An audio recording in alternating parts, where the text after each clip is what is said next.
Qual é a relação do brincar no desenvolvimento humano e como os eletrônicos cumprem um papel nessa dinâmica? Então, hoje a gente vai falar sobre a questão do brincar na vida da criança. O brincar, ele é uma grande profissão da criança. É através do brincar que ela se reconhece enquanto individualidade, que ela se apropria do seu próprio corpo, vivencia estímulos de raiva, insegurança, medos, superação. Parece bobo, mas o brincar, ele é a grande origem da nossa existência.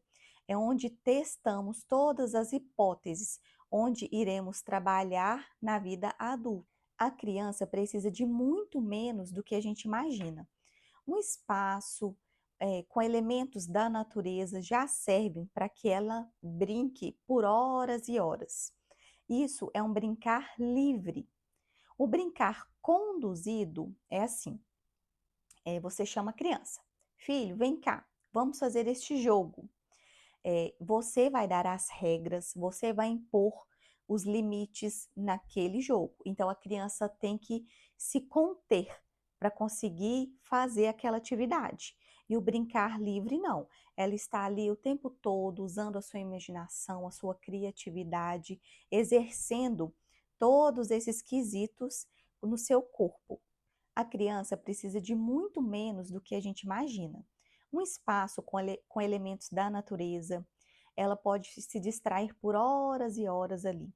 Isso é um brincar livre. O brincar conduzido é assim: você chama a criança, filho, vem cá, agora você vai desenhar. Ou vem aqui, vamos fazer esse jogo.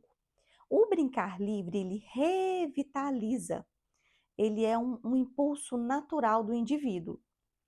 O brincar dirigido, ele é liderado por um adulto que vai estabelecer muitas regras, limites. A criança precisa se conter, prestar atenção. Então, são coisas bem diferentes. Toda criança precisa de pelo menos 2 horas de brincar livre por dia. Isso contando aí no primeiro e no segundo centênio. Então, de 1 a 7 anos e de 7 aos 12 anos, a criança tem que ter esse tempo livre do brincar. A criança que não tem esse tempo de brincar livre é uma criança agitada, é uma criança sem concentração, é uma criança que provavelmente não vai ter um sono de qualidade. Então, vão ter algumas alterações no desenvolvimento dessa criança. Toda criança, desde que nasce, ela brinca. Cada fase da vida ela brinca de um jeito. Então, uma criança de 0 a 6 meses, como que ela brinca? O brincar dela é observar o movimento. A hora que sai de casa, ela vê as pessoas passando. Esse é o brincar da criança ali, de 0 a 6 anos. Depois, a criança começa a descobrir que tem mão, que tem pé. Então, ela vai tentar pegar objetos, tentar alcançar objetos. Esse é o brincar dessa criança. Lá para 1 ano, essa criança começa a trabalhar o movimento no espaço. Então, ela começa a andar, a rolar, ela começa a ir atrás dos brinquedos, né? Antes ela ficava ali, a gente levava os brinquedos até ela. Agora ela já consegue ir atrás dos brinquedos. Ela fica mais no chão, deixa a criança descalço, sem roupa, para ela ter esse contato com o ambiente, para ela ter esse contato sensorial, que é super importante para esse desenvolvimento dela. Ela precisa sentir o mundo e deixar ela com menos roupa, ela vai ter mais contato com esse mundo. Então, depois a criança começa a querer imitar tudo. Ela começa a imitar tudo que ela vê à sua volta. Lá para os 3 anos, ela começa a desenvolver o pensar. Então, ela começa a reciclar isso na brincadeira. Tudo que ela vê, tudo que ela vê ao seu redor, ela começa a produzir isso na brincadeira dela. Lá pelos 5 anos, o pensar fica mais complexo. Ela começa, de fato, a querer brincar junto com outra criança.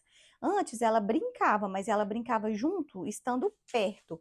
Agora não, ela tem essa intenção de chamar a outra criança para brincar com ela. Ela tem a intenção de dividir o brinquedo com a outra criança, de compartilhar. Então, o brincar vai ficando mais complexo, vai ficando mais estruturado. O brincar, ele é intuitivo. E se a criança não está conseguindo brincar sozinha, nós estamos diante de uma questão que o ambiente externo já modificou esse indivíduo. Pode ser uma questão de telas, excesso de telas, pode ser devido à rotina dessa criança que está desorganizada. Então, uma criança que não consegue brincar sozinha, provavelmente tem alguma alteração aí no seu mundo externo. Então, nós temos que ter cuidado, porque o tempo inteiro a gente fica querendo controlar essa criança. A gente fica falando, cuidado, isso aí não tá certo. A gente às vezes critica essa criança, isso tudo pode interferir no brincar dela. Ou a criança tem uma agenda muito cheia, uma criança que fica um período muito longo na escola, volta da escola, tem alguma atividade extra, vai para uma natação, vai para um futebol, vai para um balé. Então, é uma criança que tem a agenda muito cheia, não tem tempo para brincar, e isso também vai prejudicar esse desenvolvimento dela.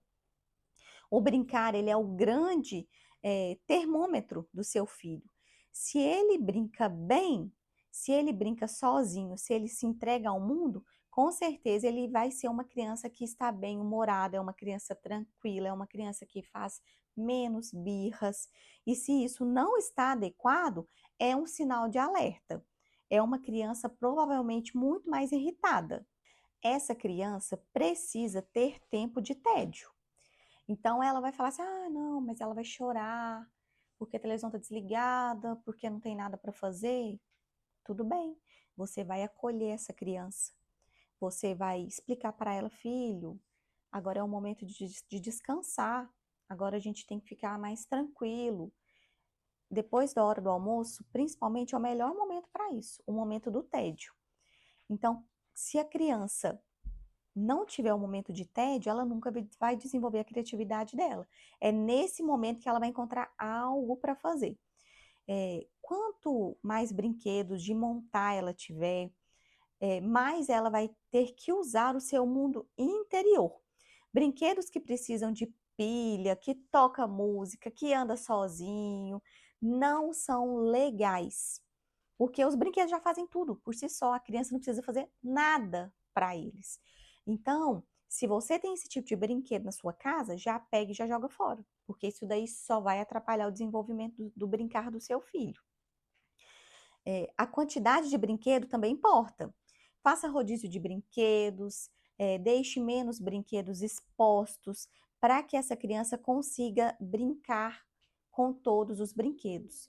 Quando tem muito brinquedo espalhado, muito brinquedo à disposição da criança ali, ela acaba não brincando com nada, não desenvolvendo nada. Então é melhor fazer rodízio de brinquedo, organizar por categorias esses brinquedos, jogos de montar, brinquedos de madeira. É bom tentar dar uma organizada nesses brinquedos. Nem todas essas sugestões que eu dei aqui vão funcionar se você estiver liberando tela para o seu filho. Eu vou te passar agora algumas características dessas crianças que estão com excesso de telas. São crianças que não conseguem ficar quietas, são mais agressivas, impacientes, dificuldade de se relacionar com o outro, fala meio robotizada, fazendo muitas caretas, imitando os personagens dos desenhos. Elas não gostam de ler, elas preferem livros que têm mais imagens, dificuldade de se concentrar, começar e terminar alguma atividade.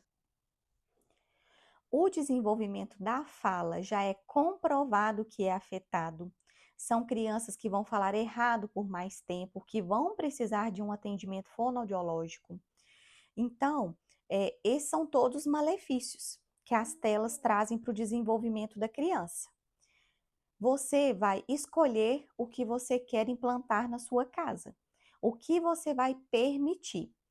Eu sugiro que tenha um limite e que seja o mínimo possível de telas. O que nos traz hoje de malefícios vão piorar muito mais ao longo do tempo, porque essa questão das telas hoje é só a primeira geração que vem com essa tela desde bebê. Então, a gente tem muito estudo para sair ainda sobre esses malefícios das telas na vida adulta, que a gente ainda não sabe como vai ser.